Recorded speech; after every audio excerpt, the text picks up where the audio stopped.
وذكر فإن الذكرى تنفع المؤمنين وذكر فإن الذكرى تنفع المؤمنين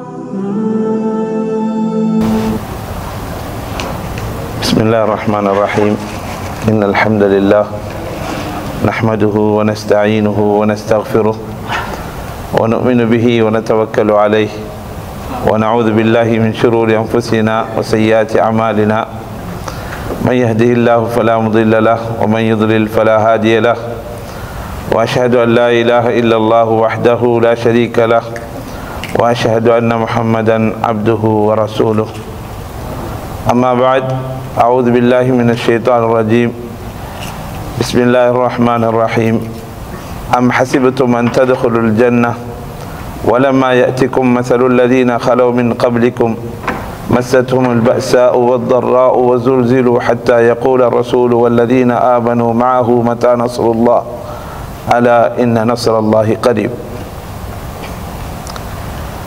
கணித்திற்குரிய எல்லாமல் அல்லாஹ்வின் நல்லடியார்களே,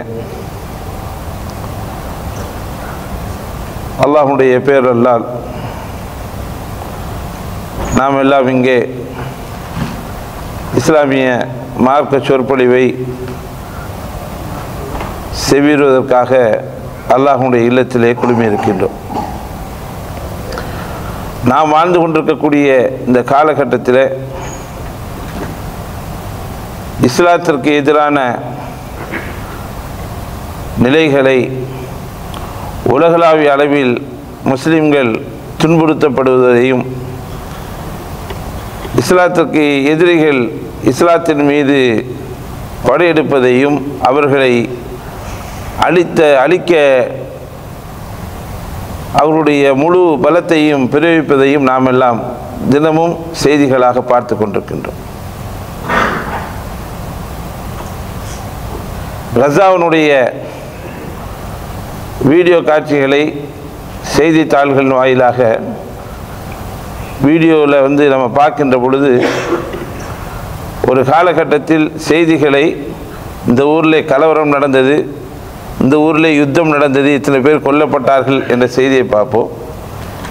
இன்றைக்கு நாம் அந்த நிகழ்வுகளை நமக்கு கண்முன்னால் காணக்கூடிய ஒரு நிலையிலே நாம் எல்லாம் இருந்து கொண்டிருக்கின்றோம். அந்த யுத்தத்திலே பலம் வாய்ந்தவர்கள், பலம் குன்றியவர்கள், பெரியவர்கள், சிறியவர்கள், ஆண்கள், பெண்கள், சுகமுடையவர்கள், சுகமீனமானவர்கள் என்ற பாகுபாடு இல்லாமல் வானத்திலிருந்து பொழிவது போன்று குண்டுமலைகளை பொழிந்து மனிதனுடைய நிலைகள் நாளைக்கு காலையிலே நாம் முடித்து வாழ்வோமா இல்லை மௌத்தாக இருப்போமா என்று ஒரு நிலையில்லாத ஒரு சூழ்நிலையில் இஸ்லாமிய சமூகம் வாழ்ந்து கொண்டிருப்பதை கண்கூடாக பார்க்கின்றோம். இது கஸாவினுடைய நிலைமை மட்டுமல்ல, உலகளாவிய அளவிலே இஸ்லாத்தையும் முஸ்லிம்களையும் அழித்தொழிப்பதற்காக இருக்கக்கூடிய இந்த கூட்டம் ஆரம்ப கட்டத்தில் எப்படியெல்லாம் இருந்தார்களோ அதை விட மிக பலமான ஒரு சக்தியாக இன்றைய காலகட்டத்திலே முஸ்லிம்கள் தினமும் கருவறுக்கப்படுகின்றார்கள், அடக்குமுறைகளுக்கு ஆளாக்கப்படுகின்றார்கள், சித்திரவதைக்கு உள்ளாக்கப்படுகின்றார்கள். எந்த அளவுக்கு என்று சொன்னால், அவர்களுக்கு அடிபட்டால் அவர்களை கொண்டு ட்ரீட்மெண்ட் கொடுக்கக்கூடிய அந்த ஆஸ்பத்திரிகளும் அது குண்டுமலைகளால் அழிக்கப்படுகிறக்கூடிய ஒரு சூழ்நிலையை பார்க்கின்றோம். மருத்துவம் செய்வதற்கு கூட இடமில்லாத ஒரு சூழலை நம்முடைய சமூக மக்கள் எதிர்கொண்டிருக்கின்றார்கள். இந்த நிலை நம்மில் எத்தனை பேர் அந்த காட்சிகளை பார்க்கின்றோம் என்று புரியவில்லை. அந்த காட்சிகளை பார்க்கின்றவர்களுக்கு அல்லாஹ்வின் புறத்திலிருந்து உதவி வந்து விடாதா? அல்லாஹ் இப்படிப்பட்ட அநியாயக்காரர்களை அல்லாஹ் அழித்து விட மாட்டானா? ஏன்னா அல்லாஹுடைய வல்லமையை, அல்லாஹுடைய சக்தியை முழுமையாக நாம் அறிந்து கொண்டிருக்கின்றோம். ஒரு சாதாரண ஒரு பறவையினுடைய ஒரு சின்ன கற்களை கொண்டு அல்லாஹ் என்ன செய்வான்? அபாவில் என்ற இதை யானை படைகளை அழிக்கக்கூடிய ஆற்றலுடைய அல்லாஹ் ரப்பல் ஆலமீனுக்கு உலகத்தினுடைய இவ்வளவு பெரிய பலத்தை அழிப்பதற்கு ஒரு சில நிமிடங்களில் என்ன செய்வான்? முடித்து விடுவான். அந்த ஆற்றல் அல்லாஹ் ரப்பல் ஆலமீனுக்கு இருக்கின்றது என்பதை இஸ்லாமிய சமூகம் நாம் உணர்ந்திருக்கின்றோம். ஆம், அந்த நிலைமைகள் எல்லாம் தினந்தோறும் நடக்கின்றன. நீங்கள் பாலஸ்தீனிய வரலாறுகளை எடுத்து பார்க்கின்ற பொழுது அந்த மண்ணிற்காக, அந்த கிப்லாவை பாதுகாப்பதற்காக அவர்கள் எடுத்திருக்கக்கூடிய அந்த முயற்சிகள், லட்சக்கணக்கான உயிர்கள் பலி போனதை நாம் பார்க்கின்றோம். அவர்களுடைய ஈமானிய வலிமையும் நாம் அங்கே அந்த காட்சிகளில் நாம் பார்க்கின்றோம். மௌத்துக்கு அவர்கள் அஞ்சுவர்களாக இல்லை. அந்த ஷஹாதத்தை ஏற்றுக்கொள்ளக்கூடிய மனநிலையிலே ஒரு சிறிய வயதுடைய ஒரு பையன் தைரியமாக இருக்கின்றார். வலிமையான ஆற்றல் மிக்க துப்பாக்கி ஏந்தி கொண்டிருக்கூடிய இராணுவ வீரர்களுக்கு முன்னால் 6 வயதுடைய 7 வயதுடைய சிறியவன் தன்னை ஷஹாதத்திற்காக அர்ப்பணிப்பதற்காக துணிந்து அவனுக்கு முன்னால் பேசுகின்றான் என்று சொன்னால், அங்கே அந்த சிறுவனிடத்திலே ஈமானிய உறுதி அங்கே நமக்கு காணப்படுகின்றது. இது நாம் செய்திகளாக பார்க்கின்றோம். எவ்வளவு அடக்குமுறைகளுக்கு ஆளாக்கப்படுகின்றார்களோ அங்கே தீனுடைய ஈமானுடைய வலிமையை நாம் அங்கே பார்க்கின்றோம். ஏன்னா அவருடைய நிலைமை பரிதாபக்குரிய ஒரு நிலைமை. நாளை மனிதன் நாம் நாளைக்கு இருப்போமா இருக்க மாட்டோமான்னு தெரியாத ஒரு நிலையிலே தான் அந்த ஊரில் மக்கள் வாழுகின்றார்கள். ஊரே அழிக்கப்பட்டு விட்டது ஏகதேசம். இருந்தாலும் அந்த உம்மத் இன்னும் வாழ்ந்து கொண்டிருக்கின்றார்கள். பெரிய பலமானவர்களையும் எதிர்த்து நிற்கக்கூடிய ஆற்றல் இல்லாவிட்டாலும் அவர்களை முடிந்த அளவு தங்களுடைய உள்ளத்தால் எதிர்கொண்டிருக்கின்றார்கள் என்று சொன்னால் அங்கே அல்லாஹ்வுடைய உதவி அவர்களுக்கு இருந்து கொண்டுதான் இருக்கின்றது. இருந்தாலும் இவ்வளோ கொடுமைகளை நாம் பார்க்கின்ற பொழுது இவ்வளோ கஷ்டப்படுகின்றார்கள். அடிபட்டவர்களுக்கு சிகிச்சை அளிப்பதற்கான மருத்துவமனைகள் இல்லை. மருத்துவமனைகள் இருந்தால் அதற்கான மருந்துகள் இல்லை. குடிப்பவர்களுக்கு குடித்தண்ணீர் சரியாக கிடைக்கவில்லை. உணவுகளை கொண்டு போகின்ற இடத்திலே மற்ற நாடுகள் உதவினாலும் அந்த ஒரு எல்லைகளுக்கு பின்னால் அவர்களுடைய அந்த படையினரை தாண்டித்தான் அந்த உணவை கொண்டு போக வேண்டியிருக்கின்றது. அப்போது 100 பேருக்கு கொண்டு போகக்கூடிய உணவில் தான் 500 பேர் சாப்பிடக்கூடிய ஒரு சூழ்நிலைகளும் அவர்களுக்கு இருக்கத்தான் செய்கின்றது. அப்போ உண்ணுவதற்கு உணவு, குடிப்பதற்கு பானம், உடுப்பதற்கு உடை, இது எல்லாம் இல்லாமல் வீடுகள் எல்லாம் தரைமட்டமாக்கப்பட்டு விட்டு வகுப்பறைகள் எல்லாம் தரைமட்டமாக்கப்பட்டு மருத்துவமனைகள் தரைமட்டமாக்கப்பட்டு விட்டு அந்த ஊர் சல்லடையாக அது ஆக்கப்பட்டிருக்கக்கூடிய ஒரு சூழலை நாம் பார்க்கின்றோம். அப்போ எவ்வளோ பெரிய கஷ்டத்திற்கு இஸ்லாமிய சமூகம் சென்று கொண்டிருக்கின்றது என்பதை நாம் பார்க்கின்ற பொழுது ஏன் அல்லாஹ் நமக்கு வெற்றியை தரமாட்டான்? அப்போ இது சம்பந்தமான விஷயத்தை அந்த வெற்றி நமக்கு எப்போது கிடைக்கும் என்று பார்த்தால் நமக்கு நபிகள் நாயகம் ஸல்லல்லாஹு அலைஹி வஸல்லம் அவருடைய அந்த காலகட்டத்தை நாம் முன்னோக்க வேண்டியிருக்கின்றது. நபிகள் நாயகம் ஸல்லல்லாஹு அலைஹி வஸல்லம் அவர்கள் மக்காவுடைய வெற்றியை பெறுவதற்கு முன்னால் 21 ஆண்டு காலம், மக்காவுடைய 13 ஆண்டு காலம், 8 ஆண்டு காலம் மதீனாவில் வாழ்ந்த பிறகுதான் அந்த வாழ்க்கை எப்படிப்பட்டதாக இருந்தது. 13 ஆண்டு காலத்திலே அல்லாஹ்வுடைய தூதர் ஸல்லல்லாஹு அலைஹி வஸல்லம் அவர்கள் எப்படிப்பட்ட சித்திரவதைகள் தங்களை ஈமானோடு புரிஞ்சு கொண்டவர்கள், அவர்களுக்கு எவ்வளவு பெரிய சித்திரவதைகள் மக்கா நகரிலே ஏற்பட்டது. அவர்கள் துன்புறுத்தப்படும் போதெல்லாம் அல்லாஹ்வுடைய தூதர் ஸல்லல்லாஹு அலைஹி வஸல்லம் அவர்கள் பொறுமைக்காரர்கள் என்று அந்த சகோதரர்களுக்கு சொன்னார்களா இல்லையா? பிலால் போன்ற நபி தோழர்கள் சூடு மண்ணிலே சிறுவர்களுடைய கையிலே கயிர்கள் கெட்டப்பட்டு சூடு மண்ணிலே இழுத்து செல்லக்கூடிய அளவிற்கு சஹாபாக்கள் கொடுமைப்படுத்தப்பட்டார்களா இல்லையா? வளைகுடா நாட்டினுடைய சூடு நமக்கு எல்லாத்துக்கும் தெரியும். கொஞ்ச நேரம் 10 நிமிஷம் வெளியில் சூட்டில் நின்று உள்ளே ஏசியில் இருந்தால் தான் உங்களுக்கு அப்போ கூட 10 நிமிஷம் ஆகும் அதனுடைய வேர்வை காய்வதற்கு. அவ்வளவு கடுமையான பாலைவனத்தினுடைய சூட்டிலே சுடக்கூடிய கல்கள் அவர்களுக்கு மேல் வைக்கப்பட்டு சித்திரவதைக்கு ஆளாக்கப்பட்டார்கள். அவர்களுக்கு வணக்க வழிபாடுகள் செய்வதற்கான உரிமைகள் மறுக்கப்பட்டன. திருமறை குர்ஆன் ஓதுவதற்கான உரிமைகள் மறுக்கப்பட்டன. சத்தம் போட்டு ஓத முடியாது, சத்தம் போட்டு வணக்க வழிபாடுகளை செய்ய முடியாது. அந்த சமூகம் இஸ்லாத்தை ஏற்றுக்கொண்ட ஒரே காரணத்திற்காக முஸ்லிம்களை சித்திரவதைப்படுத்தினார்கள், கஷ்டங்களுக்கு ஆளாக்கினார்கள், அவர்களுடைய வாழ்க்கையை நெருக்கடிக்கு உள்ளாக்கினார்கள். இந்த காலகட்டத்தை எப்படியெல்லாம் நபிகள் நாயகம் ஸல்லல்லாஹு அலைஹி வஸல்லம் அவர்கள் கடந்து சென்றார் என்று சொன்னால், ஒரு காலகட்டத்தில் அவர்கள் பிறந்த மண்ணை துறந்து விட்டு மதீனா நகருக்கு சென்றார்கள். இது யாருடைய நிலைமை? சாதாரண மனிதனுடைய நிலைமை இல்லை. அல்லாஹ் யாரை நபியாக தேர்ந்தெடுத்தானோ அந்த நபி அல்லாஹ்வுடைய முழு உதவி இருக்கின்றது, அல்லாஹ்விடமிருந்து வஹீனுடைய தொடர்பு இருக்கின்றது, ஜிப்ரீலை சந்தித்துக் கொண்டிருக்கின்றார்கள்.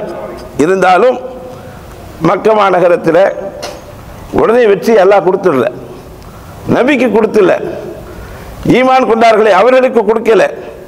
அல்லாஹ்வோடு நெருக்கமாக அவர்கள் அல்லாஹ்வுடைய வணக்க வழிபாடுகளை செய்தார்கள். பகலிலும் இரவிலும் குர்ஆனை ஓதினார்கள், குர்ஆனை கற்றுக்கொண்டார்கள், நபியோடு தோழமையாக இருந்தார்கள். நபியினுடைய ஒவ்வொரு சொற்களையும் மனப்பாடம் செய்தார்கள், ஒவ்வொரு செயல்களையும் தன்னுடைய செயல்பாடுகளை ஆக்கி கொண்டார்கள். அப்படி இருக்கக்கூடிய அவர்களுக்கு அப்போ அல்லாஹ்வுடைய திருப்பொருத்தத்தை உடையவர்களாக தானே இருந்தார்கள். அப்போ அல்லாஹ்வுடைய உதவி உடனே வந்து விட்டதா? 2 வருஷம் 3 வருஷத்தில் அபூஜஹல்களை அழிக்கக்கூடிய காலகட்டத்தை அல்லாஹ் உருவாக்கி விட்டான் என்று சொன்னால் இல்லை. அப்போ அந்த ஏற்பாட்டை நாம் பார்க்குறோம். 21 ஆண்டு காலமும் அடிக்கு மேல் அடி, பல போர்களை மதீனாவில் போன பிறகு நிம்மதியாக விட்டாங்கன்னு சொன்னால் இல்லை, போர் தொடுத்தார்கள். அந்த போர்களையும் அல்லாஹ்வுடைய தூதர் ஸல்லல்லாஹு அலைஹி வஸல்லம் அவர்கள் நினைச்சாங்க, எதிர்கொண்டார்கள். அப்போ அல்லாஹ்வுடைய வெற்றி என்பது இலகுவாக வந்து விடவில்லை. பல கஷ்டங்களுக்கு பிறகு இந்த கஷ்டத்தை அல்லாஹ் சுப்ஹானஹு வ தஆலா ஒரு சோதனையாக ஏற்படுத்தியிருக்கின்றார். அதை தான் நான் உங்களுக்கு ஆரம்பத்திலே ஓதி காட்டிய அந்த வசனம் சூரத்துல் பக்ரா வசனத்தில், அம் ஹஸிபத்தும் அன் தத்குலுல் ஜன்னah, நீங்கள் அப்படியே சொர்க்கம் நுழைந்து விடலாம் என்று எண்ணிக்கொண்டிருக்கின்றீர்களா? ஒரு முஸ்லிமை பொறுத்த வரைக்கும் நாம் ஈமான் கொண்டிருக்கின்றோம் என்று சொன்னால் இந்த உலகத்தினுடைய வாழ்க்கைக்கு பிறகு ஒரு வாழ்க்கை இருக்கின்றது. அந்த வாழ்க்கை வெற்றிகரமான வாழ்க்கையாக அமைய வேண்டும் என்பதற்காக நாம் எந்த அல்லாஹுவை ரப்பாக ஏற்றிருக்கின்றோமோ அந்த அல்லாஹுடைய அந்த கட்டளைகளை அப்படியே எடுத்து செயல்படுத்தி அந்த சொர்க்கத்தை அடைவதற்கான முயற்சிகளை செய்கின்றோம். அந்த அல்லாஹுவால் அனுப்பப்பட்ட தூதர் நமக்கு காட்டிய வழியை பின்பற்றினால் நமக்கு சொர்க்கம் இருக்கின்றது என்று எண்ணி அவர்கள் காட்டிய வழிமுறையை அப்படியே நம்முடைய வாழ்க்கையிலே எடுத்து நடக்க முயற்சி செய்கின்றோம். அதற்கு பிறகும் அல்லாஹ் கேள்வி கேட்கின்றான், சொர்க்கத்தில் நீங்கள் இப்படி நுழைஞ்சிக்கலாம்னு நினச்சிட்டு இருக்கீங்களா? வலமா யாத்திக்கும் மஸலுல்லதீன ஹலோ மின் கப்லிக்கும், இதுக்கு முன்னால் சமூகங்கள் பெற்ற இதையெல்லாம் நீங்களும் பெற வேண்டி இருக்கின்றது. என்னதை பெற்றாங்க? மஸ்ஸத்துஹுமுல் பஅஸா, அவர்களுக்கு கடுமையான நோய்கள் அவர்களை உட்படுத்தின. அவர்களுடைய ஏழ்மை அவர்களை பலகீனப்படுத்தியது. எதிரிகள் அவருடைய நிம்மதியை கெடுத்தார்கள். அச்சமுள்ள ஒரு வாழ்க்கையாகத்தான் மனிதர்கள் வாழ்ந்து கொண்டிருக்கின்றார்கள். எந்த அளவுக்கு என்று சொன்னால், வாழக்கூடிய நபியும் அந்த நபியை ஈமான் கொண்டவர்களும் அல்லாஹ்வுடைய உதவி எப்பொழுது வரும் என்று சொல்லும் அளவுக்கு அங்கே இருந்தார்கள் என்று சொல்லிட்டு அல்லாஹ் சுப்ஹானஹு வ தஆலா சொல்றான், அலா இன்ன நஸ்ரல்லாஹி கரீப், அல்லாஹ்வுடைய உதவி மிக சமீபமாக இருக்கின்றது. அப்போ நம்ம இந்த வசனத்தில் என்ன பார்க்கின்றோம்னு சொன்னால், இந்த வசனத்தில் ஏழ்மை, கொடுமையான நோய், எதிரிகளுடைய அச்சுறுத்தல் போன்ற இது வாழ்க்கைக்கு நெருக்கடி தரக்கூடிய இத்தனை அம்சங்களும் நம்மளை ஆட்கொள்கின்ற பொழுது மனிதன் திகைத்து விடுகின்றான். அல்லாஹ்வை ஏற்றிருக்கின்றோம், அல்லாஹ்வுடைய தூதர் நம்மோடு இருக்கின்றார், ஆனால் அல்லாஹ்வுடைய உதவி இதுவரை வரல, அல்லாஹ்வுடைய உதவி இதுவரை வரலையே அப்படின்னு சொல்லுகின்ற பொழுது அவர்களுக்கு அல்லாஹ் சொல்ல, அலா இன்ன நஸ்ரல்லாஹி கரீப், அல்லாஹ்வுடைய உதவி மிக சமீபமாக இருக்கின்றது என்பதை இந்த வசனத்தின் மூலம் அல்லாஹ் சுப்ஹானஹு வ தஆலா சொல்லி காட்டுகின்றான். ஒருமுறை நபிகள் நாயகம் ஸல்லல்லாஹு அலைஹி வஸல்லம் அவர்கள் மக்காவிலே பள்ளிவாசலில் இருக்கின்ற பொழுது ஹப்பாப் பின் அரத் என்று சொல்லக்கூடிய நபி தோழர் அல்லாஹ்வுடைய தூதரத்தை சொன்னார்கள், அல்லாஹ்வுடைய தூதரே, நீங்கள் அல்லாஹ்விடத்திலே நமக்காக உதவி கோர வேண்டாமா? நீங்கள் அல்லாஹ்விடத்திலே நமக்காக துஆ செய்யக்கூடாதா என்று சொல்லி கேள்வி கேட்டார்கள். அல்லாஹ்வுடைய தூதர் ஸல்லல்லாஹு அலைஹி வஸல்லம் சொன்னாங்க, இதுக்கு முன்னால் சென்ற சமூகம், அந்த சமூகத்தார்களை குழி தோண்டி பாதி புதைத்து அறத்தால் அவர்களுடைய உடம்புகளை இரண்டாக பிரித்தார்கள். இன்னொரு சாராரை அந்த இரும்பிலான சீப்பை கொண்டு அவருடைய மாமிசங்கள் முழுமையாக குத்தி குதறப்பட்டு அவர்கள் சாகடிக்கப்பட்டார்கள், துன்புறுத்தப்பட்டார்கள். அப்படி துன்புறுத்தியும் அவர்கள் எந்த கொள்கையில் உறுதியாக இருந்தார்களோ அந்த கொள்கையிலிருந்து அவர்கள் என்ன செய்யல, மாற்ற முடியவில்லை. அந்த அந்த கொடுமையான நிகழ்வுக்கு அவர்கள் ஆட்படுத்தப்பட்டார்கள், கொடுமையான நிலைக்கு அவர்கள் ஆட்படுத்தப்பட்டார்கள் என்று நபிகள் நாயகம் ஸல்லல்லாஹு அலைஹி வஸல்லம் அவர்கள் அந்த சஹாபிக்கு சொல்லிட்டு சொன்னாங்க, இந்த மார்க்கத்தை இவர்கள் எடுத்துக்கொண்ட இந்த காரியத்தை அல்லாஹ் கண்டிப்பாக முழுமைப்படுத்தி தீர்வார். இந்த தீனுல் இஸ்லாமை முழுமைப்படுத்த வேண்டிய முழுமையான பொறுப்பு அல்லாஹ் சுப்ஹானஹு வ தஆலாவுக்கு இருக்கின்றது. எந்த அளவுக்கு என்று சொன்னால், சன்னாவில் இருந்து ஹதரமௌத் வரைக்கும் பயணிக்கக்கூடிய ஒரு பெண் அல்லாஹ்வை தவிர எந்த ஒரு அச்சம் இல்லாமல் நினைச்சுவார் பயணிப்பார் என்று சொன்னார். சொல்லிட்டு கடைசியில் சொன்னாங்க, வலாக்கின்னக்கும் தஸ்தாஜிலூன், நீங்கள் கொஞ்சம் அவசரப்படுறீங்க, நீங்கள்லாம் அவசரப்படுகின்றீர்கள் என்று சொன்னார்கள். அப்போ இந்த வசனம் நமக்கு சொல்லக்கூடிய செய்தி என்ன சொன்னால், நாம் வாழ்கின்ற பொழுது நமக்கு முந்தைய சமுதாயங்கள் சத்திய மார்க்கத்தை ஏற்றுக்கொண்டதற்காக, அல்லாஹ்வை ஒருவன் ஏற்றுக்கொண்டதற்காக, அல்லாஹ் அனுப்பிய தூதரை ஏற்றுக்கொண்டதற்காக அவர்கள் அல்லாஹ்வை புகழ்ந்தார்கள், அல்லாஹ்வை வழிபட்டார்கள், அல்லாஹ்வுடைய தூதருடைய கட்டளையோடு ஒன்று நின்றார்கள். ஆனாலும் அவர்களை வறுமை அவர்களை கஷ்டப்படுத்தியது, நோய்கள் அவர்களை வந்து அடைந்தன,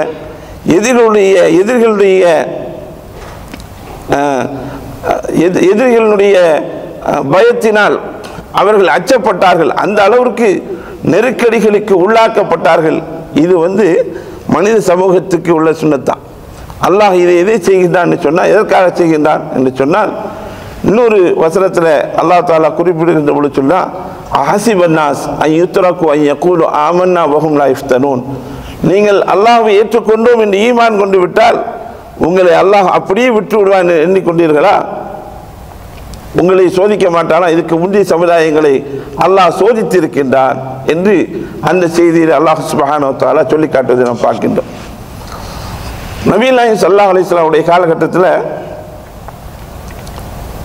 அகல் யுத்தத்தை நாம் பார்க்கின்றோம். அகல் யுத்தம், கந்தக் என்று சொல்லக்கூடிய அகல் யுத்தத்தில் தான் அல்லாஹ்வுடைய தூதரும் ஸல்லல்லாஹு அலைஹி வஸல்லம் அவர்களும் அவருடைய தோழர்களும் மிக சிரமமான ஒரு நிலைக்கு ஆளாக்கப்பட்டார்கள் என்பதை நாம் பார்க்கின்றோம். குர்ஆன் அதை சொல்லி காட்டுகின்றது.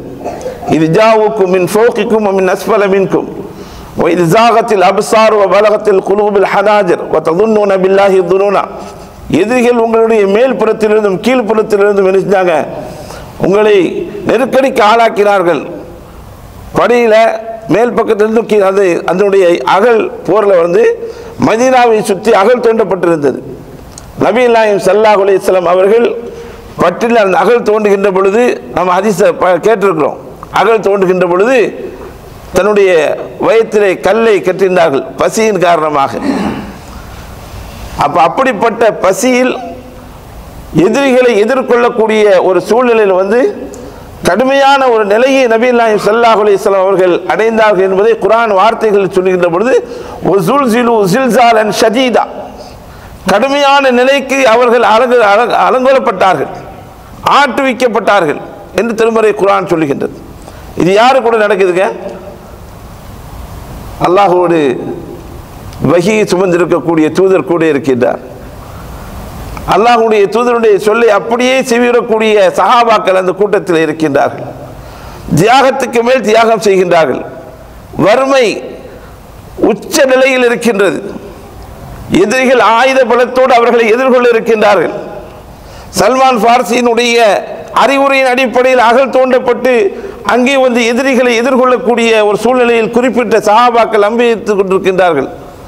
இப்படியான நெருக்கடியான நிலைகள் ஏற்பட்டதை அல்லாஹ் சுப்ஹானஹு வ தஆலா ஸில்ஸாலன் ஷதீதா, அங்குதான் மூமின்கள் பயங்கரமாக ஆட்டி வைக்கப்பட்டார். வெற்றி கிடைத்தது. அதுக்கு முன்னால் அவர்களுடைய அந்த மனிதன் அடிப்படையில் அந்த முயற்சிகளுடைய கடைசி நிலை வரை அவர்கள் முயற்சி செய்தார்கள்.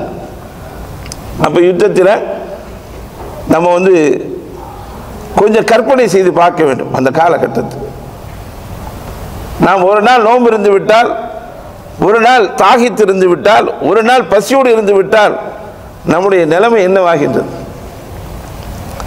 அங்கே பல நாட்கள் சாப்பிடாமல் இருக்கின்றார்கள். அல்லாஹ்வுடைய தூதரின் நிலைமை வயிற்றிலே கற்கள், 2 கற்களை கட்டியிருக்கின்றார்கள். அப்ப பசியினுடைய உச்சகட்டத்தை அடைந்திருக்கின்றார்கள். தீனை இழந்து விடவில்லை, அல்லாஹ்வின் மீது இருக்கக்கூடிய நம்பிக்கை அவர்கள் இழந்து விடவில்லை. அதில் ஒரு சாரார் முனாஃபிகீன்கள் அல்லாஹ்வின் மீது நம்பிக்கையிலிருந்து புறமிட்டு ஓடினார்கள்.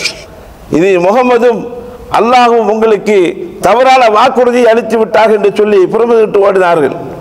அப்படியும் ஈமானை அல்லாஹ் அங்கு சோதித்த பொழுது அவர்கள் ஈமானோடு நபியோடு நிலைத்து நின்றார்கள். அல்லாஹ் அந்த போரில் அவர்களுக்கு வெற்றியை கொடுத்தார். அப்போ வெற்றி என்பது சாதாரணமாக நமக்கு கிடைத்து விடாது. அது நபியாக இருந்தாலும், நபியினுடைய காலத்தில் வாழ்ந்தவர்களாக இருந்தாலும், அல்லாஹ் அவர்களை சோதனைக்கு மேல் சோதனை, சோதனைக்கு மேல் சோதனையில் தான் அந்த வெற்றி அல்லாஹ் சுப்ஹானஹு வ தஆலா கொடுத்தான். இந்த நிலைமை நாம் பார்க்கின்றோம்.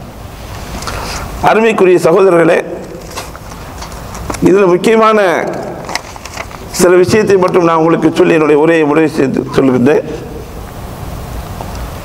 நாம் வெற்றி அடைய வேண்டும் என்று சொன்னால்,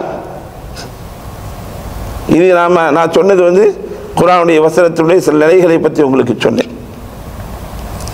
அப்போ வெற்றி அடைய வேண்டும், என்ன மாதிரியான அம்சங்களை நாம் மேற்கொண்டால் அந்த வெற்றியை நாம் அடைய முடியும் என்பதை திருமறை குர்ஆன் நமக்கு சொல்லி காட்டுகின்றது.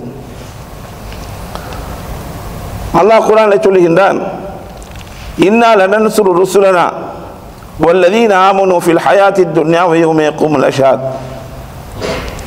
நாம் அல்லாஹ்வுடைய தூதருக்கும் நம்பிக்கை கொண்டவர்களுக்கும் இந்த உலகத்திலும் சரி நாளை மறுமையிலும் சரி நாம் உதவி செய்யக்கூடியவர்களாக இருக்கின்றோம். அல்லாஹ்வுடைய உதவியை ஈமானிய நிலை கொண்டுதான் நாம் வெற்றி பெற இருக்கின்றது என்பது இந்த திருமறை வசனம் நமக்கு சொல்லி காட்டுகிறது. அப்ப ஈமானுடைய நிலையில் இருந்தால் மட்டும்தான் அல்லாஹ்வுடைய வெற்றியின் பக்கம் நமக்கு செல்ல முடியும். இன்னொரு சந்தர்ப்பத்தில் அல்லாஹ் சொல்லுகின்ற பொழுது சொல்றான், வக்கான ஹக்கன் அலைனா நஸ்ருல் முஃமினீன், மூமின்களுக்கு உதவி செய்வது என்பது என் மீது கடமையாக்கப்பட்டு விட்டது. வெற்றியை அடைவதற்கு, அல்லாஹ்வுடைய உதவியை பெறுவதற்கு ஈமான் என்பது மிக முக்கியமான ஒரு அம்சம். நாம் ஏற்கனவே சொன்ன விஷயங்களில் அந்த மக்கள் அல்லாஹ்வை நம்பி இருந்தார்கள், மறுமையை நம்பி இருந்தார்கள், தூதரை நம்பி இருந்தார்கள். அவர்கள் சொன்ன வழியிலே அல்லாஹ்வுடைய பாதையிலே ஜிஹாதும் செய்தார்கள். அப்படியெல்லாம் இருந்தும் அல்லாஹ் அந்த மூமின்களுக்கு இறுதியில் என்ன செஞ்சான்? உதவியை கொடுத்தான். அல்லாஹ் அதன் மூலமாக அவர்களுக்கு வெற்றியை கொடுத்தான். அப்போ 21 ஆண்டுகளுக்கு பிறகு அல்லாஹ்வுடைய தூதர் ஸல்லல்லாஹு அலைஹி வஸல்லம் அவர்கள் எந்த ஊரிலிருந்து விரட்டப்பட்டார்களோ அந்த ஊரை வெற்றி கொண்டார்கள் என்ற செய்தியை திருமறை குர்ஆன் நமக்கு சொல்லி காட்டுகின்றது. அப்போ இந்த இதில் முக்கியமான அம்சம் என்று சொன்னால், நம்முடைய ஈமானை நாம் எந்த அளவுக்கு பலப்படுத்துகின்றோமோ அந்த அளவுக்கு அல்லாஹ்வின் புறத்திலிருந்து வரக்கூடிய சோதனைகளை எதிர்கொள்வதற்கு, சரியான ஒரு ஈமான நிலையிலிருந்து எதிர்கொள்வதற்கு நாம் வந்து முற்படுவோம். இல்லை என்று சொன்னால் நம்மளுக்கு எதிர் இருக்கக்கூடிய இந்த மாதிரியான கஷ்டமான நிலைமைகள், குஃப்ரான் நிலைமையில் நம்மளை கொண்டு விட்டுவிடும். எப்படி முனாஃபிக்கள் யோசித்தார்களோ அது மாதிரி நிலைமையில் நமக்கு கொண்டு விட்டுவிடும். அப்போ அடிப்படை விஷயம் ஈமான். அல்லாஹ்வின் மீது ஈமான் கொண்டிருக்கின்றோம் என்று சொன்னால் ஈமானுடைய அனைத்து அம்சங்களையும் நாம் அறிந்து அந்த ஈமான் நிலையை உறுதியானவர்களாக இருக்க வேண்டும். அல்லாஹ்வுடைய உதவி வரும். எப்போது வரும்? அல்லாஹ் எப்போது நமக்கு உதவி இறக்குவானோ அப்போதுதான் வரும். அது வரைக்கும் என்ன செய்யணும்? பொறுமையை கையாள வேண்டும். அந்த பொறுமையை கையாளுகின்ற பொழுது சிலருடைய உயிர்கள் போகலாம், சிலருடைய உடைமைகள் பறிபோகலாம், சிலர்கள் மனைவி மக்களை இழக்கலாம், பெற்றோர்களை இழக்கலாம், சகோதரர்களை இழக்கலாம். இதெல்லாம் அந்த இடத்துல நிற்கும். அங்கே பொறுமை காக்கக்கூடிய அல்லாஹ் அதனுடைய சோதனையாக சோதிக்கின்றான். அந்த நிலைமையிலே நம்முடைய ஈமானை இந்த காரியத்தினால அவர் செத்து போனார், இந்த காரியத்துக்கு அவர் செத்து போனார் என்ற காரணங்களை சொல்லாமல் அல்லாஹ் இந்த உலகத்தை மூமின்களை பொறுத்த வரைக்கும் இந்த உலகம் நமக்கு சோதனைக்குரியது, நமக்கு இதற்கு பின்னால் நம்ம சத்திய வழியில் நாம் அழிந்து விட்டாலும் அல்லாஹ் நம்முடைய ஷஹாதத்துடன் பாக்கி தந்து விட்டால் மறுமை நிரந்தரமாக இருக்கக்கூடிய வாழ்க்கையிலே சுவர்க்கம் நமக்கு இருக்கின்றது என்ற முழுமையான அந்த நம்பிக்கை இருக்கின்றது. இந்த நம்பிக்கை மேலும் மேலும் நம்ம அந்த நம்பிக்கையை வளர்த்து இருக்க வேண்டும். மறுமையினுடைய அந்த வாழ்க்கையை பற்றிய நம்பிக்கை, அல்லாஹ்வுடைய வல்லமையை பற்றிய நம்பிக்கை, அல்லாஹ்வின் புறத்திலிருந்து தரக்கூடிய வெற்றிகளை பற்றிய நம்பிக்கை எல்லாம் நமக்கு உறுதியாக இருக்கும் என்று சொன்னால் அந்த களத்திலே நாம் வெற்றி பெற்றவர்களாக ஆவதற்கான ஒரு வழிமுறை இருக்கின்றது. இரண்டாவது விஷயம், யார் அந்த உண்மையான மூமின்கள்? யார் மூமின்களாக இருக்க வேண்டும்? அந்த மூமின்களுடைய பண்புகளை பற்றியும் அல்லாஹ் சுப்ஹானஹு வ தஆலா குர்ஆனில் நிறைய சொல்லி காட்டுகின்றார். இன்னமல் மூமினூன அல்லதீன இதா ذுக்கிரல்லாஹு வஜிலத் குலூபுஹும். அல்லாஹ்வுடைய திருநாமங்கள் உங்களுக்கு ஓதி காண்பிக்கப்பட்டால் உள்ளங்கள் நடுங்கக்கூடியவர்களாக இருக்க வேண்டும். இருக்குதா இல்லையா?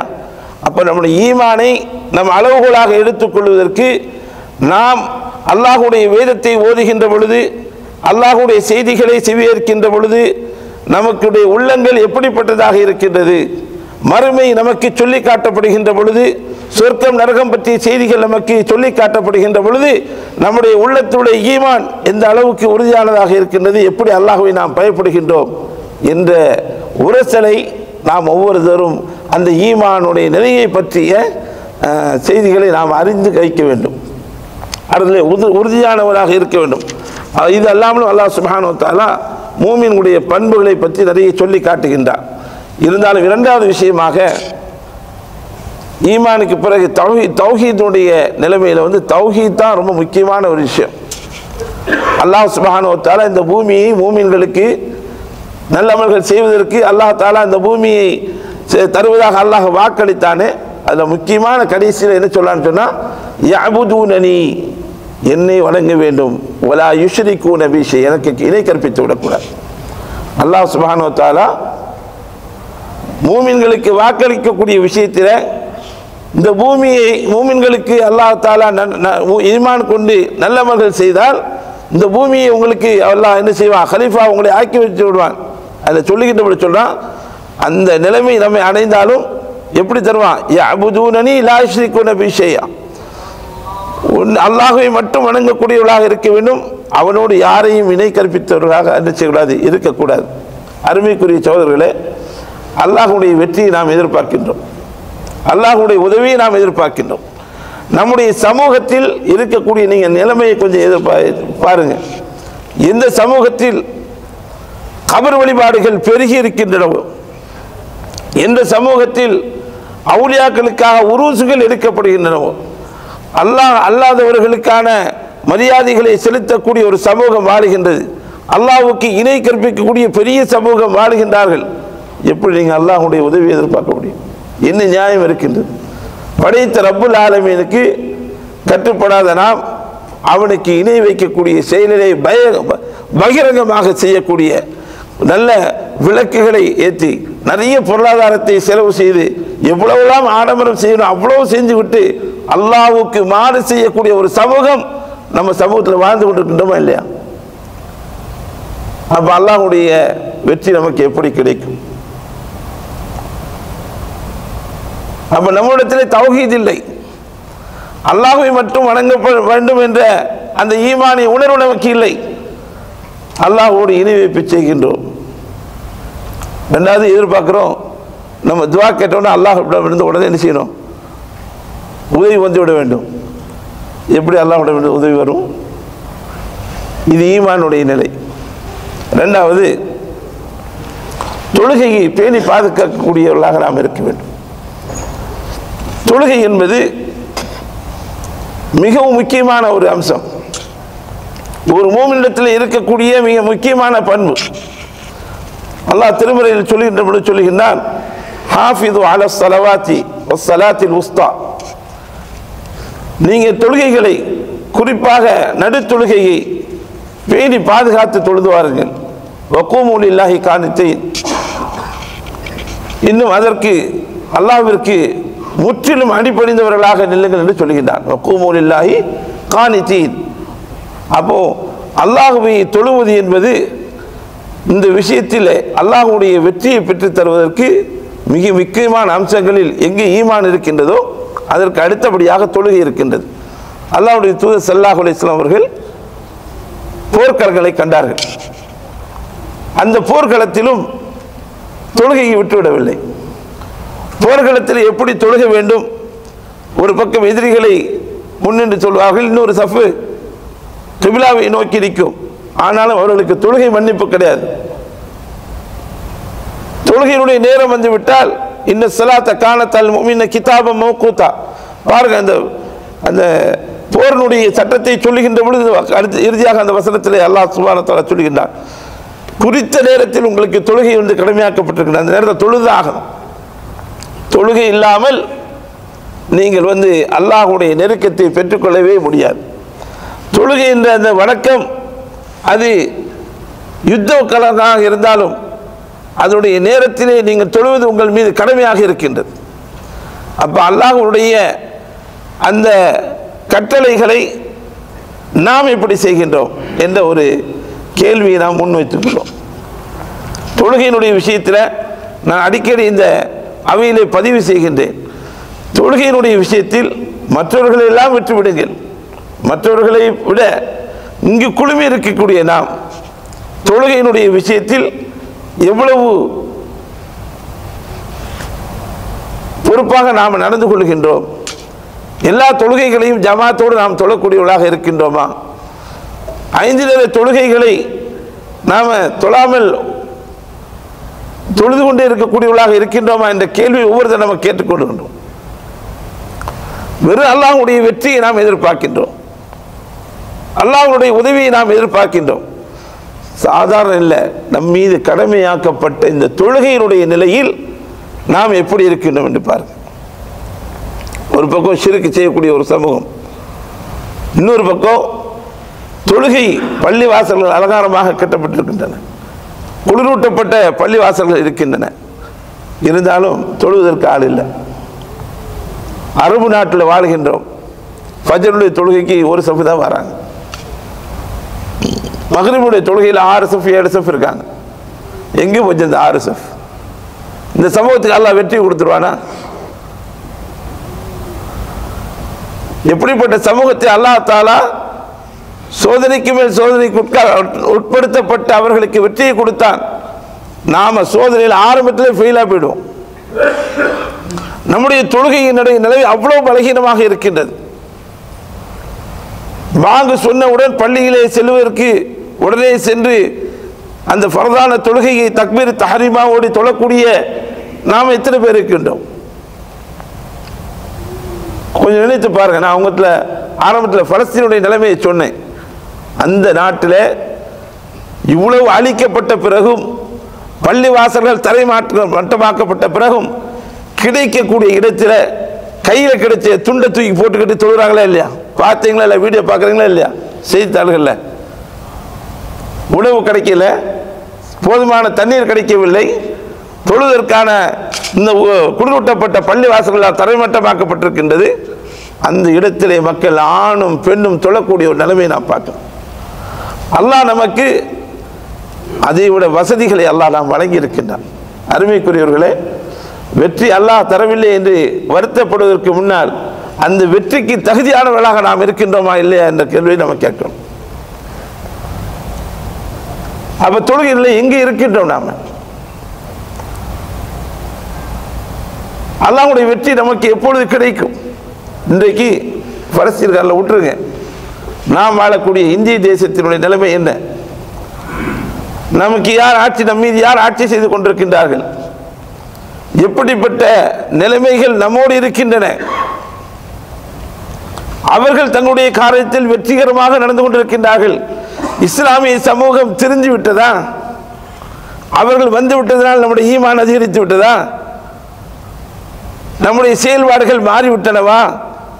நாம் அல்லாஹ்வுக்கு நெருக்கமானவர்களாக ஆகிவிட்டோமா? அல்லாஹ்விடத்திலே அவர்களுடைய பாதுகாப்பு தேடி நம்முடைய ஈமானை, நம்முடைய மூமின் குடும்பங்களை, நம்முடைய சொத்துக்களை பாதுகாப்பதற்காக நாம் என்ன முயற்சி செஞ்சிருக்கின்றோம்? அழிந்து விட்ட பிறகு வெற்றி கிடைக்காதா என்று தேடுவதை விட அழிவதற்கு முன்பாக இருக்கக்கூடிய காலகட்டத்தில் அல்லாஹ்வை வணங்கி அல்லாஹ்வுடைய பாதுகாப்பை தேடுவதற்கான வேலைகளை நாம் இன்னும் செய்யலை. நாம் பெருமையாக சொல்றோம், ஆர்எஸ்எஸ்காரன் 100 ஆண்டு காலம் சிந்திச்சு இன்னைக்கு ஆட்சி அதிகாரத்தை கைப்பற்றி விட்டான். இதே சோதனை இந்தியாவில் 70 ஆண்டுகளாக நாம் வாழ்ந்து கொண்டிருக்கின்றோம். நாம் இன்னும் முயற்சிகளை இன்னைக்கு என்ன முயற்சி செஞ்சுட்டு இருக்கோம்? நம்ம எதிரி வெளிப்படையாக தெரிந்து விட்டார். வெளிப்படையாக நம்முடைய சொத்துக்களை சூர்வாடுவதற்காக மக்கள் தயாராகி விட்டார்கள். அவன் கையில் பவர் இருக்கின்றது. நாம் என்ன செய்தால் இதற்கு என்ன செஞ்சிருக்கின்றோம்? அல்லாஹ் பக்கம் திரும்பிட்டோமா? எந்த ஊர்லயாவது ஒரு 90% மக்கள் தொழுவார்கள் என்று சொல்ல முடியும் நம்மளால? 80% பேர் தொழுவார்களா? 50% தொழுவாங்களா? 50%. ஜும்மாவை தவிர வேற எந்த தொழுகையிலையும் கலந்து கொள்ள முடியாத ஒரு சமூகமாகத்தான் வாழ்ந்து கொண்டிருக்கின்றார்கள். இவர்களுக்கு இந்த மோடி என்ன 10 மோடி வந்தாலும் இப்படிதான் இருப்பாங்க. அப்படிதானே இல்லையா? மோடி வந்து 10 வருஷம் ஆச்சு. அவன் தன்னுடைய கடமையை கரெக்டாக செய்கின்றார். நாம் மோமீன்களாக இருந்து எதை செய்ய வேண்டும் அதை செஞ்சோமா? நம்முடைய ஈமானிலே ஈமான் அதிகரித்திருக்கின்றதா? நம்முடைய செயல்பாடுகளை நாம் அதிகரித்திருக்கின்றோமா? கல்வி ரீதியான முன்னேற்றத்திலே நாம் இருக்கின்றோமா? சமூகத்தை பாதுகாப்பான ஒரு நிலைக்கு நாம் கொண்டு செல்கின்றோமா? அவர்களுக்கான தாவாவை நாம் செய்கின்றோமா? இல்லை. அருமைக்குரிய சகோதரர்களே, அதாவது யா அய்யுஹல்லதீன ஆமனு இன் தன்சுருல்லாஹ யன்சுருக்கும், விசுவாசிகளே, அல்லாஹ்வுக்கு உதவி செய்யணும்னா அல்லாஹ்வுடைய மார்க்கத்துக்கு நீங்கள் உதவி செய்தால் யன்சுருக்கும், அல்லாஹ் உங்களுக்கு உதவி செய்யும். அப்ப சமூகத்தில் தௌஹீதுக்கு எதிரான நிலைப்பாடுகள் இருக்கின்றன. ஷிர்க்கும் குராஃபாத்துகளும் நிறைந்திருக்கின்றன. ஷிர்க்குக்கு எதிராக, பிதாத்துக்கு எதிராக களம் கண்டு அவர்களை நல்வழிப்படுத்தக்கூடிய முயற்சிகளை, தாவாவை செய்யக்கூடிய கடமை நமக்கு இருக்கின்றது. அந்த வேலையை நம்மளை எத்தனை பேர் செய்கிறோம்? நிறைய அமைப்புகள் இருக்கின்றாங்க. அமைப்புகளுக்காக அவர்கள் வேலை செய்கின்றார்கள். எத்தனை பேர் வந்து சமூகத்தினுடைய சீர்திருத்தத்திற்காக முயற்சி செய்கின்றார்கள்? இந்த சீர்திருத்தம் இல்லாமல் அல்லாஹ்வுடைய உதவியை நாம் எப்படி பெற முடியும்? அருமைக்குரிய சகோதரர்களே, அல்லாஹ்வுடைய மார்க்கத்தினுடைய புரிதல் நம்மிடம் இல்லை. ஈமானுடைய வலிமையை இழந்தவர்களாக நிற்கின்றோம். அல்லாஹ்வை வணங்கக்கூடிய விஷயத்திலே முழு சமூகம், நாம் ஒரு ஆளை வச்சு தீர்மானிக்க முடியாது. நம்ம சமூகத்தில் இருக்க பெரும்பான்மை மக்கள் ஈமானோடு நல்ல காரியங்களோடு இருக்கின்ற பொழுதுதான் அல்லாஹ்வுடைய உதவி கிடைக்கும். ஏனென்று சொன்னால், ஹுனைனுடைய யுத்தத்தை அல்லாஹ் நினைவு கூறுகின்றான் குர்ஆனில். ஹுனைனுடைய யுத்தத்தில் பெரும்பான்மையான சஹாபாக்கள் அதில் கலந்து கொண்டார்கள். மற்ற போரில் எல்லாம் குறைவானவர்களாக இருந்தாலும் ஹுனைனுடைய யுத்தத்தில் அதிகமாக இருந்தார்கள். அதில் சில பேருக்கு நம்ம தான் அதிகமாக இருக்கின்றோமே அப்படிங்கிற ஒரு நினைப்பு வந்துச்சு. அல்லாஹ் அதை குர்ஆனில் சொல்லியும் காட்டுறான்.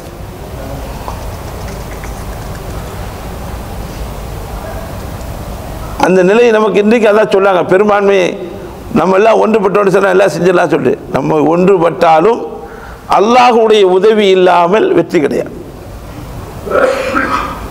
உதவி அல்லாஹ்வின் புறத்தில் தான் நாம் பெற வேண்டி இருக்கின்றது. அல்லாஹ்வுடைய உதவி தான் உண்மையான உதவி.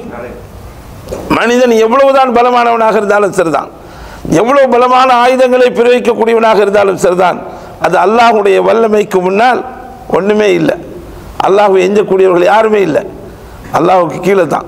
அல்லாஹ் நினைச்சான்னா குன் என்று சொன்னால் ஆகிவிடும், முடிஞ்சு போகும் கதை. அப்படிதான் அதை நம்புகிறோம், முழுமையாக நம்பின்றோம்.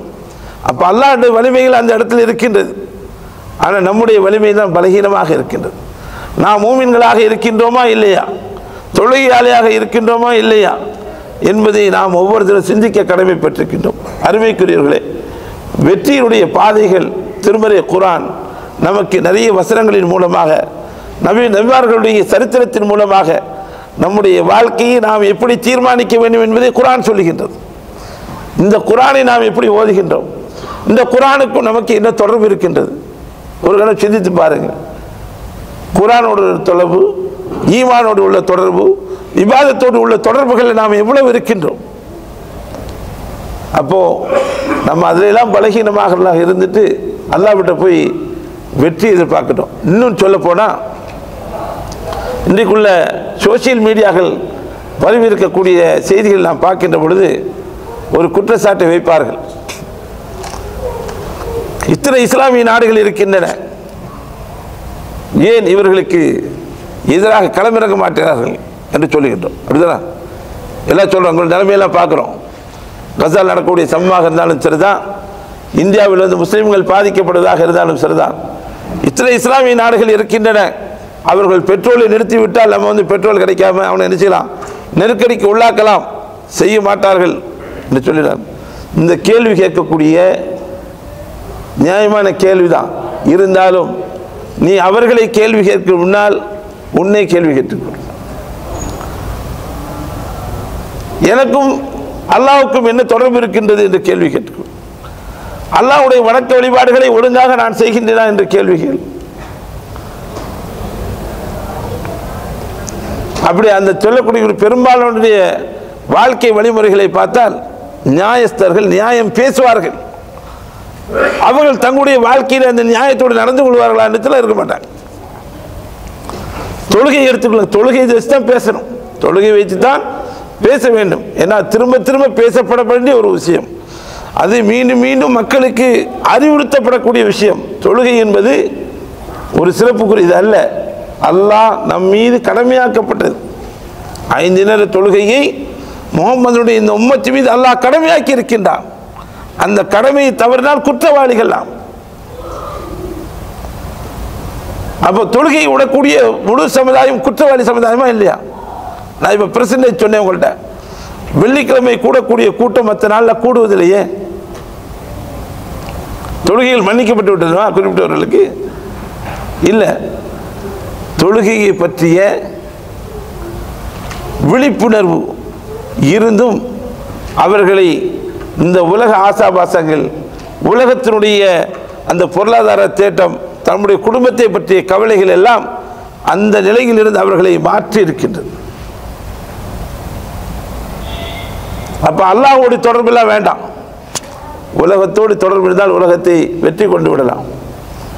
அருமை சகோதரர்களை, சிந்தனையை நாம் மாற்றி சிந்திப்போம். நமக்கு கிடைக்கக்கூடிய உதவி என்பது பணபலம் நமக்கிடம் இருக்கின்றது. அரண்மனையை கட்டிவிடலாம், நல்ல ஒரு கோட்டையை கட்டிவிடலாம். அல்லாஹ்வுடைய பிடியில் தப்ப முடியுமா? அல்லாஹ்வுடைய பிடியில் தப்ப முடியுமாங்க? தப்ப முடியாது. அப்போ நாம் தொழுகையெல்லாம் விட்டுக்கிட்டு உலகத்துடைய அனைத்து ஆசாபாசங்களையும் நாம் வந்து பெற்றுக்கொள்கின்றோம் என்று சொன்னால் அல்லாஹ்வை பற்றிய கொஞ்சம் கூட பயம் இல்லாதவர்களாக தான் வாழ்ந்து கொண்டிருக்கின்றோம். இதை நான் குற்றச்சாட்டாக சொல்ல, நாம் ஒவ்வொருத்தரும் சிந்திக்கக்கூடிய நிலைமையில் இருக்கின்றோம். அருமைக்குரியவர்களே, இன்றைக்கு நீங்கள் மோடியினுடைய செய்திகளை வாட்ஸ்அப்புகளிலும் ஃபேஸ்புக்கிலும் பார்த்து சில ஊர்களில் முஸ்லீம்கள் கருவறுக்கப்படக்கூடிய அந்த நிலைகளை எல்லாம் உங்களுக்கு வீடியோக்களாக பாட்டி பயங்காட்டுறாங்க. உண்மையிலே பயப்படுறோம். பயப்படுறீங்களா இல்லையா? இந்த நிலை நாளைக்கு நமக்கு வராது ஏதாவது உத்தரவாதம் இருக்கின்றதா? அப்போ சமூகத்தில் எப்படிப்பட்ட பாதுகாப்பை நாம் உறுதி செய்திருக்கின்றோம்?